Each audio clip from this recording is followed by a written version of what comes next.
A paz do Senhor Jesus Cristo a todos os queridos e amados irmãos. Fernando Aquino aqui mais uma vez. Agora nós vamos falar aí da lição da CPAD, tá? Na Casa Publicadora das Assembleias de Deus. E esta lição, ela está baseada a princípio ali, né, num tema muito importante que são os ataques contra a Igreja de Cristo, né? Porque a igreja tem sofrido de ataque na atualidade aí, não é brincadeira. E a gente vai dar continuidade estudando hoje a lição de número 7, cujo título é A Sutileza da Relativização da Bíblia, ou seja, os ataques sofridos aí, ok? Quando o assunto é a Bíblia Sagrada, né? Pontos e questões que são levantadas contra a Bíblia, contra a palavra genuína, inspirada, gloriosa de Deus. A gente vai ver que o nosso texto áureo encontra-se lá na segunda epístola de Paulo a Timóteo, capítulo 3, verso 16, e diz: toda a escritura divinamente inspirada é proveitosa para ensinar, para redarguir, para corrigir, para instruir em justiça. Temos a nossa verdade prática, que diz aí: a Bíblia é a inspirada, a inerrante e a infalível palavra de Deus. Por isso, não podemos relativizá-la. Meu Pai, que maravilha. A nossa leitura bíblica em classe está na segunda epístola de Paulo a Timóteo, capítulo 3, dos versos 14 ao 17. E já partindo para a introdução, vamos ver aí. Não é novidade para ninguém que a Bíblia sempre sofreu ataques ao longo dos séculos, tá? A gente já vê aí uma verdade sendo dita de início. Não foram poucas as tentativas de desacreditá-la e até mesmo aboli-la da sociedade, né? Muitas foram as tentativas de acabar com a Bíblia. As táticas foram muitas. Às vezes seus exemplares foram queimados, então tentaram queimar Bíblias. Outras vezes a Bíblia foi considerada perigosa, ou seja, arrancada de algumas sociedades, no quesito de dizerem que a Bíblia induzia questões ruins, obsoleta, ou seja, alguns diziam que a Bíblia não trazia nenhum tipo de mensagem que fazia sentido ou não, e por fim desnecessária, não há necessidade da Bíblia, é o que se fazia. Enfim, em diferentes momentos e épocas, sempre houve algum levante contra a autoridade das Escrituras. Hoje não é diferente, infelizmente. Há quem afirme que a Bíblia precisa ser atualizada. Então, olha a nova estratégia aí. A gente já começa a entender qual é o processo da lição. Tá? Então, a gente já vê aí. Eu vou parar aqui e vou continuar lendo, mas aqui é interessante. Vamos lá. Por quê? Porque a gente vê que a Bíblia já vem sofrendo ataque há muitos e muitos séculos. E olha os tipos de ataque que ela sofreu a princípio. Né? Queimar, vamos destruí-la. Mas descobriu que queimava o papel e a palavra permanecia no coração de quem a lia, estudava e buscava em Deus. Então, queimar o exemplar, queimava o exemplar físico, mas a palavra continuava ardendo no coração, na mente de quem a lia. Perigosa. Tá? Então, afastaram das pessoas, porque nem todos tiveram acesso à leitura bíblica, porque diziam que a Bíblia era perigosa. Então, para quem não soubesse ler, entender, interpretar, traria males. Então, alguém interpretaria a seu modo e repassaria a outra. Então, disseram que a Bíblia era perigosa, fazendo com que algumas pessoas tivessem medo da Bíblia. Ou dizendo que a Bíblia é obsoleta, ou seja, estava lá, mas não surtia efeito nenhum. E um dizia que é desnecessária. Havia outras formas de se aprender, se buscar, se conhecer a vontade de Deus, e não precisaria da Bíblia, era desnecessário. Então, a gente entendeu que a Bíblia já vem sofrendo há muito tempo ataque. Mas olha na atualidade. Uma outra forma bem sutil, e é por isso que o título fala de sutileza, uma forma bem sutil de atacar a Bíblia é dizer o seguinte, que ela precisa sofrer mudanças, ela precisa ser, e essas mudanças que dizem é uma atualização, uma questão cultural, logo a cultura passou, mudou, com o passar do tempo a Bíblia ficou lá da mesma forma. Então, a Bíblia precisa ser atualizada a ponto de que a Bíblia compreenda a atual cultura. Olha o perigo aí. Geralmente esse posicionamento é tomado quando se trata de questões de natureza social e comportamental, ou seja, algumas sociedades pensam assim, a fim de porque o que a Bíblia ensina é contrário a esses males causados por essas sociedades, e também o comportamento de algumas pessoas dentro da sociedade fere aquilo que a Bíblia diz. Então, eles precisam adaptar a fim de que, entendendo que a Bíblia precisa ser atualizada, fica mais fácil cometer seus erros, suas falhas. É isso que a gente vai estar vendo aqui de maneira breve dentro dessa lição. Vem conosco aí, acompanhando-nos, a fim de que entendamos e estudemos mais a palavra. Depois disso, vamos lá. O primeiro tópico diz aí: a Bíblia e o espírito dessa era. Então, vamos entendê-lo? Primeiro, nós temos a desconstrução. Em palavras mais simples, esse novo modelo, ou paradigma cultural, se contrapõe ao cristianismo procurando desconstruir não apenas a sua herança cultural, mas, sobretudo, o seu conjunto de valores éticos, morais e espirituais. Enfim, é uma nova forma de pensar e agir diferente daquela que estávamos habituados a enxergar. A consequência disso tudo é a relativização das escrituras. Então, um dos primeiros ataques de hoje é desconstruir aquilo que a Bíblia traz como verdade. E como é de onde parte inicialmente essa desconstrução?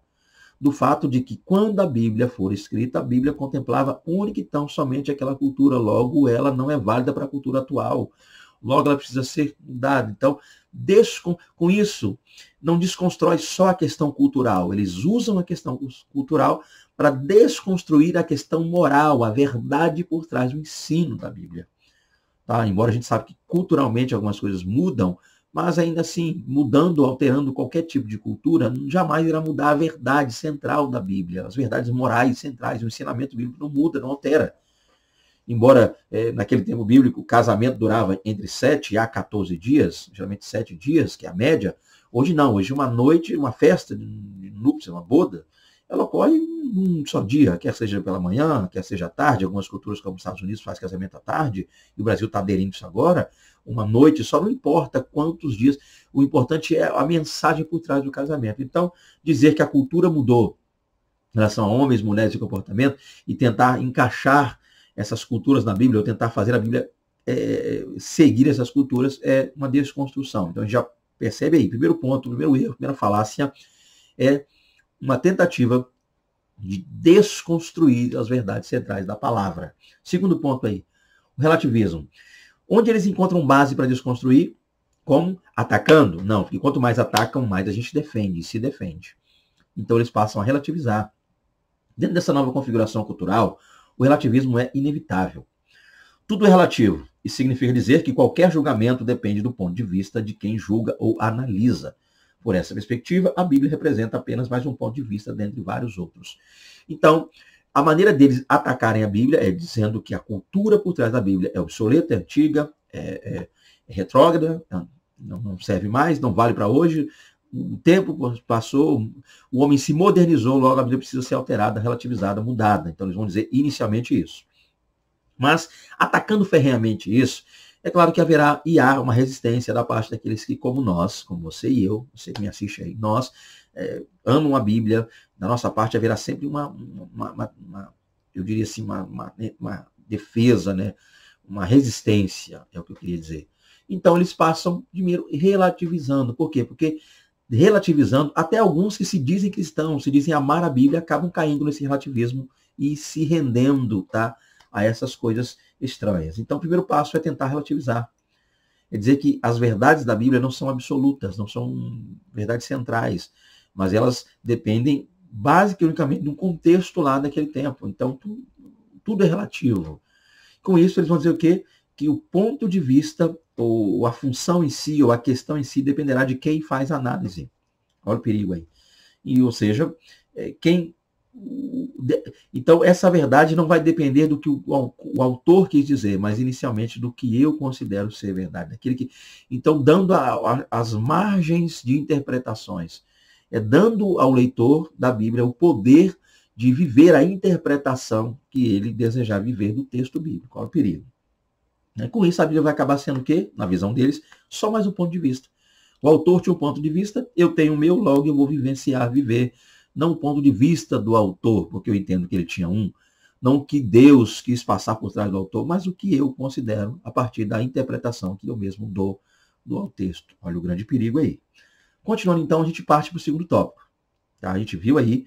Então, professor, voltando aqui só para uma questão de análise, eles tentam desconstruir a palavra, a Bíblia, tá? Tirar a verdade central dela, e eles fazem isso, ou se fazem valer do relativismo a fim de conseguir o que querem. E você está trabalhando aí nos seus tópicos, tá? E eu esqueci de falar isso, então vamos continuar. Aí a gente parte para um outro tópico que diz o quê? A Bíblia e o politicamente correto. Qual é a arma atual para relativizar? É o politicamente correto. Porque o politicamente correto é uma cultura que, se eu entender e me basear e me apegar a ela, eu vou sim entender que tudo que vem sendo dito na Bíblia hoje não cabe mais. Olha o perigo. Então tá aí. Ó. A criação de uma narrativa. O que eles criam? O politicamente correto criou uma narrativa lá. Os fundamentos estão sendo derrubados, destruídos. Então, com isso, tudo que nós temos como base cai por terra. É preciso observar que isso não é fenômeno aleatório, impensado. Então, tem gente que pensa o seguinte, não, o tempo vai passando e cada nova geração vai tendo o seu ponto de vista quanto à Bíblia. Parece que é isso, mas não. Há um ardil de Satanás por trás disso. Há todo um sistema elaborado pelo inimigo, há todo um sistema elaborado a fim de desconstruir, destruir as verdades da Bíblia. Então, fique atento. Não.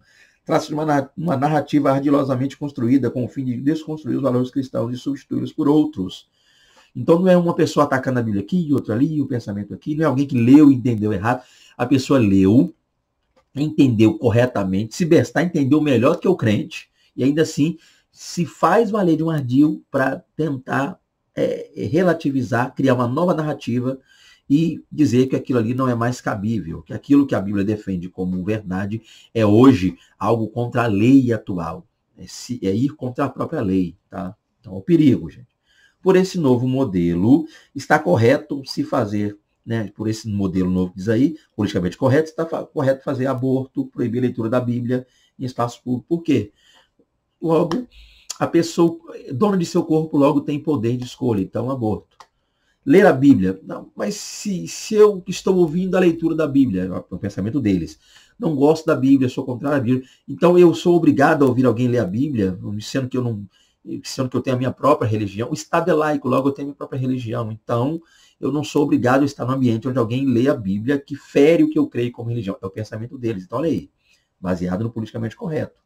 Dentro dessa narrativa de politicamente correto, não há espaço para a Bíblia. Então, tudo que a gente percebe aí é que as verdades centrais da palavra de Deus estão sendo todas alteradas, mudadas, relativizadas, e aí a gente começa a ficar apreensivo e, é claro, mais atento quanto ao que fazer em relação a isso. Continuando, pois, vamos lá. Então, nós temos aqui a criminalização da opinião. Outra arma é essa. Primeiro, relativiza. Uma vez relativizando, passa a criminalizar, passa a tornar crime o posicionamento de quem é a favor da palavra de Deus. Quem é centrado na Bíblia passa a se tornar um criminoso. Então, aquilo que a Bíblia defende como lei e verdade passa a ser, aos olhos de quem não crê, um crime. E o que pratica a verdade, logo o cristão, o servo de Deus, passa a ser, aos olhos da sociedade que é contrária a Deus, um criminoso. Essa é a vontade e o desejo deles. E a gente tem que ficar atento quanto a isso. Deixa eu ler para explicar melhor. Pensar diferente nessa nova narrativa que foi criada é estar sujeito à censura. Então, o que é isso? Eles tentam fazer o seguinte. Eles se fecham numa bolha, dizendo que quem pensa como eles, logo é um intelectual. Então, ser sábio, ser intelectual, ser inteligente, ter conhecimento, é pensar como pensa essa turma da bolha. E se você pensa diferente deles, pensa favor à Bíblia, você é um retrógrado, você é um atrasado, logo você, inclusive, é um criminoso, porque você está ferindo a liberdade dessas pessoas. Olha o perigo, gente. Então, a gente passa a ser criminalizado por eles. Na verdade, toda forma de pensar diferente dessa narrativa é criminalizada. Há, portanto, uma ditadura da opinião. Então, nós perdemos nosso direito de pensar diferente. Continuaremos sendo criminalizados por eles, os que pensam assim, pela turminha do politicamente correto, por pensarmos diferente deles, tá? Então, é nessa hora que o crente é aprovado, é nessa hora que você que serve a Deus será aprovado, é nessa hora que vão tentar impor a você pensamentos, e é nesse momento que deve haver da nossa parte a libertação plena de tudo que é contrário à lei, à fé, à vontade, ao desejo da palavra de Deus. Quem pensa diferente deve ser execrado, né? E até mesmo punido, ou seja, arrancado da sociedade ou até mesmo enclausurado, preso. É a ditadura do politicamente correto. Não há espaço para cristãos conservadores. Então, ser conservador hoje é ser retrógrado. Ser conservador é estar errado. Ser conservador é ser contrário ao avanço. Ser conservador hoje é o contrário à liberdade de expressão, segundo o que eles pensam. Eles lutam por uma liberdade que eles não dão a ninguém. Eles não dão a outra. Eles não nos dão essa mesma liberdade que eles tanto lutam ou dizem lutar por ela, defendê-la. É a mesma liberdade que eles não nos dão. Olha como é que é terrível o negócio. Então, em nome da liberdade, eles nos prendem em nome da liberdade. Eles nos calam em nome do poder de poder falar, se expor, ter liberdade de expressão. Então, eles querem poder se expressar, mas se expressam nos calando. Isso que é incrível e difícil de tentarmos entender e compreender melhor. Mas que nós não nos calemos, tá? Porque se nós nos calarmos, até as pedras clamarão. Vamos para cima, glória a Deus e aleluia. Ainda que nos prendam, nos encarcerem, estaremos firmes. Pregaremos na prisão, mas vamos falar de Deus. Aí nós temos o terceiro tópico, a Bíblia e o outro evangelho. Vamos lá? Uma nova metodologia. Dentro da cultura pós-moderna, do politicamente correto, surge a necessidade de ressignificar a Bíblia. Então, outras coisas que eles fazem. Dentro dessas, eles criam aquilo que eles consideram ser o certo, uma vez que lendo a Bíblia, porque eles leem, não se engane, eles leem. Uma vez lendo a Bíblia, encontrando nela uma barreira para eles poderem ter a liberdade de fazer o que querem, o que eles passam a fazer? Eles passam a fazer alterações, mudar a Bíblia, num afã de poder mudar a mente do cristão. Nesse caso, o leitor e não o autor bíblico passa a ser mais importante. Ou seja, dizendo de outra forma, não importa o que o autor do texto bíblico disse, mas o que o leitor contemporâneo acha que está correto. Então, aqui nós temos o perigo. Criou-se, tem se criado, tem se desenvolvido ao longo do tempo uma nova metodologia na qual o que significa nessa metodologia, o que é importante para essa metodologia, não é o que o texto bíblico traz em si, não é a verdade por trás do texto, mas a interpretação do leitor. Ou seja, o que vai valer, segundo a visão deles, é o que o leitor entendeu, a forma como aquilo, ou não só entendeu, mas como aquilo foi aplicado à cultura e o dia a dia do leitor. Então, coisas que tem na Bíblia, que são, diria, abismos, né, temporais, históricos, linguísticos, tudo isso é execrado, é tirado, a fim de que o leitor possa, lendo aquele texto, levar o seu contexto lá para dentro, e a aplicação que vai é a aplicação do contexto do leitor e não do contexto e da visão, e é claro, de Deus por intermédio do autor. Olha o perigo, então. Então nós temos mais um ponto a entendermos, gente. E aqui eu queria abrir um parênteses rapidinho aí, né, não vou esticar demais não, mas dentro disso eu quero levar isso aqui, peço, né, licença você que me assiste aí, para levar isso aqui para o outro lado também. Até aqui nós estamos falando, a lição fala, tá? Eu não estou alterando, das pessoas que são contrárias à fé, politicamente correto, o mundo lutando contra a Bíblia. Mas aqui é bom entendermos uma coisa, quando nós falamos sobre metodologia, uma nova metodologia, eu sinto muito em falar isso. Talvez alguém não me compreenda bem, talvez alguém até se chateie nessa parte do vídeo assistir isso, mas o perigo é duplo nessa parte aqui da lição.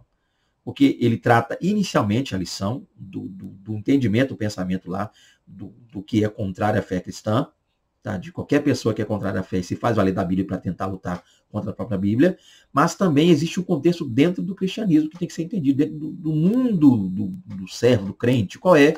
Aquele crente que, no afã de ganhar agenda, ofertas exorbitantes, gigantescas, viajar mundo afora de avião, translado e passeio, e conhecer o mundo, né? Ou dólar, muitos dizem, né? Ou euro, ou dólar. Dólar, euro, euro, dólar.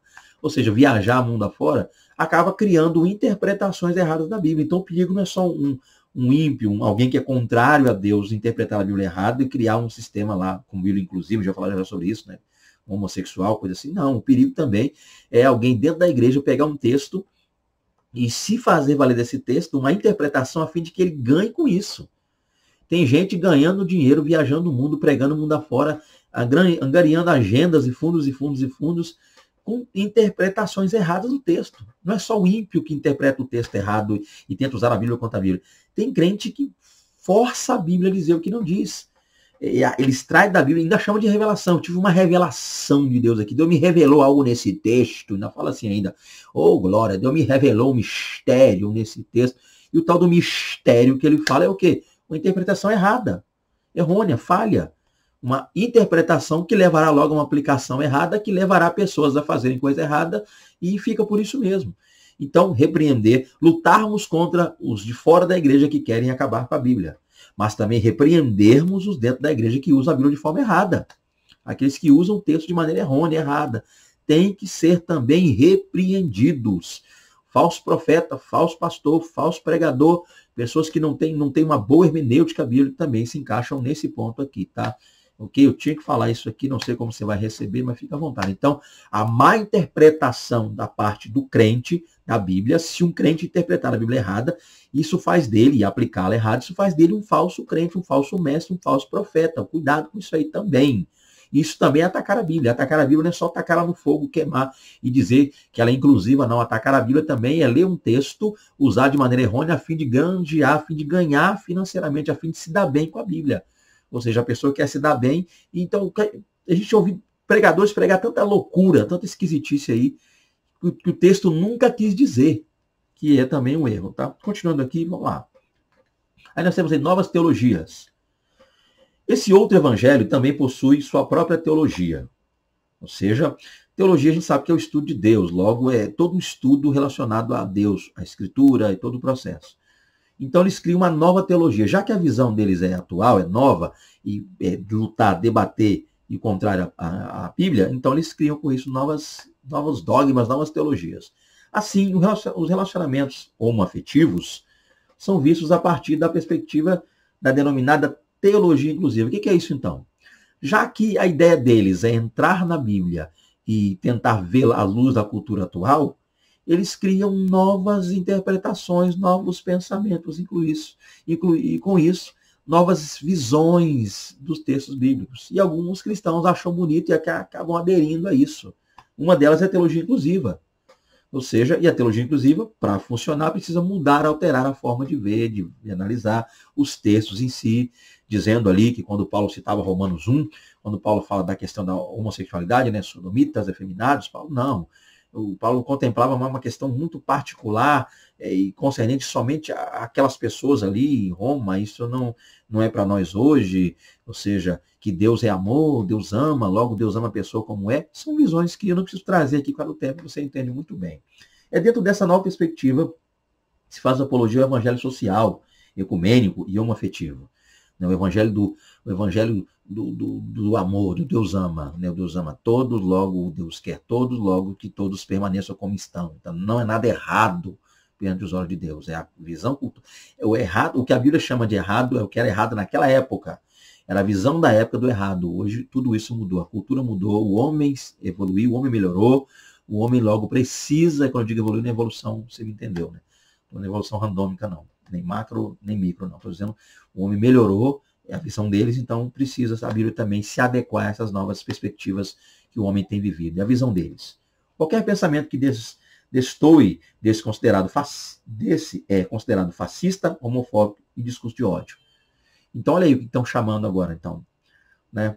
Fascismo, homofobia e discurso de ódio é o que chamam quem pensa, quem lê, quem entende, logo quem vive o que a Bíblia diz que é a verdade, logo é a verdade, porque Deus é a verdade. Isso explica a censura pública que muitos cristãos estão sofrendo. Então, basta você ir para uma rede social, como eu estou aqui, uma plataforma como essa, estou gravando o vídeo ainda, mas nem sei o que vai dar depois, que geralmente vem a turminha do politicamente correto e entra lá nas redes sociais e começa aqueles comentários desnecessários, sem nenhum tipo de conhecimento, inclusive nessa brincadeira entre cristãos, chamando a gente de fascista, homofóbico, dizendo que nós temos um discurso de ódio, por único e tão somente viver o que a Bíblia ensina, amar a Bíblia e estar como a Bíblia manda que estejamos. Então aquela turminha do não julgueis para não ser julgado, aquela turminha do Deus é amor, então devemos amar, devemos falar, ora por ele, a turminha do ora por ele, ao invés de falar a verdade, trazer a verdade, não traga a verdade, ore por ele, né? Ore por essas pessoas. Essa turminha aí é que está atrapalhando ainda mais o negócio. Tá? Então, não é tanto o ataque de lá que gera problema para a igreja, o ataque de fora, o ataque externo, mas é a falta de coragem, tá? É a covardia de muitos de maneira interna, a covardia de muito aqui dentro da igreja é que está dando força em vez para os lá de fora atacarem a igreja. Essa é a grande realidade. Então, que entendamos isso. Continuando, nós temos o quarto e último tópico. A Bíblia, sempre atual, palavra de Deus. Vamos lá? Em primeiro lugar, a Bíblia é revelada por Deus. Aqui, professor, você já entendeu. Aqui você está fechando a lição. Os ataques foram embora. Agora é fechar a lição, trazendo-nos de volta à Bíblia, nos embasando os seus alunos na Bíblia. Qualquer tentativa de ressignificar ou atualizar a Bíblia, fazendo com que ela se ajuste a essa cultura contemporânea, deve ser rejeitada e vista como heresia. Qual deve ser o nosso posicionamento quando alguém entre nós, ou até alguém fora, fala? A gente já nem ouve, nem dá ideia. Ah, tem que ressignificar, tem que atualizar a Bíblia. Qual é a nossa visão? Nem dá ideia, cana de fora. Agora, se um de nós pensar assim, o que a gente deve fazer? Herege. Herege. Herege, herege, herege. Tito 3,10. Tá lá, ó. Tito 3,10. Alguém de nós está pensando contrário à Bíblia, ou achando que ela tem que ser mudada. Qual é o nosso tratamento com essa pessoa? Tito 3,10 para esse crente que pensa assim. Os pregadores que levantaram essa bandeira apóstata, na verdade, devem ser vistos como falsos profetas. A verdade é essa, está claro, repito.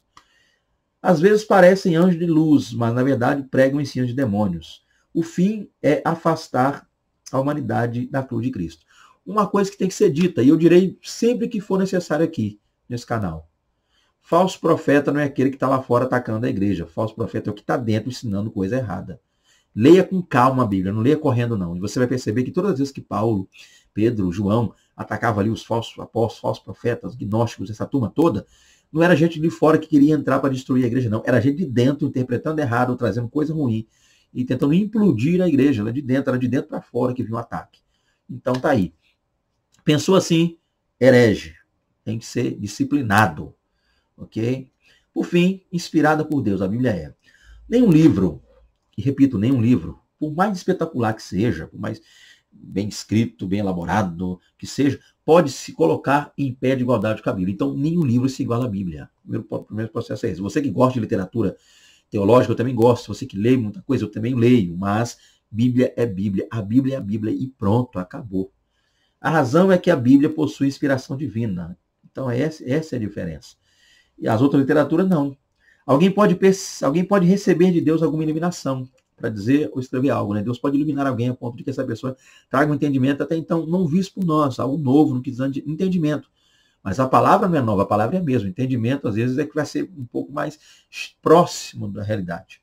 Mas ninguém pode dizer que foi inspirado por Deus da mesma forma que os escritores bíblicos foram. Então, a inspiração divina foi uma só, plenária, verbal, fechou, cerrou o cânon, não tem mais nada que se inspirar. Deus encerra com a Bíblia. A Bíblia é a única, genuína, gloriosa, inerrante, infalível palavra de Deus. Não tem mais o que ser dito. Está aí mais do que explicado para nós aqui nessa noite. Glória seja dada a Deus. Tá? Deixa eu ler a conclusão, a gente vai fechando. Vimos, portanto, nessa lição, que há toda uma narrativa com o propósito de desacreditar a Bíblia.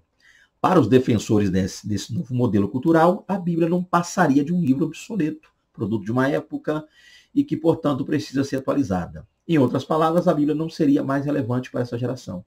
Não podemos aceitar nada que mutile a Bíblia por conta do politicamente correto. Então, mutilar a Bíblia é politicamente correto, mas mutilar a Bíblia também é um crente querendo ganhar dinheiro nas costas da Bíblia. Aí não. Não podemos rejeitar o que ensina a ortodoxia cristã ou trocá-la pelas novas teologias. A Bíblia é a palavra de Deus e, por isso, sempre será atual e relevante para a humanidade. Gente, mais uma lição aí, um pouco mais breve, rápida, até deu uma esticada, falei um pouco correndo aqui, porque ele mexeu com a Bíblia, mexeu comigo, mexeu contigo também, tá? Bíblia é a genuína e gloriosa palavra de Deus. Mais uma lição aí. Desejando contactar-nos para estar com vocês na igreja de vocês, será um prazer, tá? Pregando a palavra e ministrando, minha família e eu. Sempre digo aqui nos vídeos, tá? Não ando sozinho, não gosto, não tenho esse costume, não tenho esse mau costume de andar por aí sozinho, Brasil afora, mundo afora, é minha esposa e meu filho, minha família, quem eu amo, tá juntos aí, porque eu acredito que um pregador que chega numa igreja hoje, gente, cá para nós, 2022, um pregador chega na igreja acompanhado da mulher e filho, já pregou a metade da mensagem. Só de você ver um pregador chegar com a família dele, já metade da mensagem foi pregada ali, a gente já viu. Que falar bonito no púlpito, irmão. Leva um político, então, quer alguém que fala bonito, não precisa nem levar um pregador, leva um político. O cara tá chegando na época da eleição e o cara vai falar bem demais.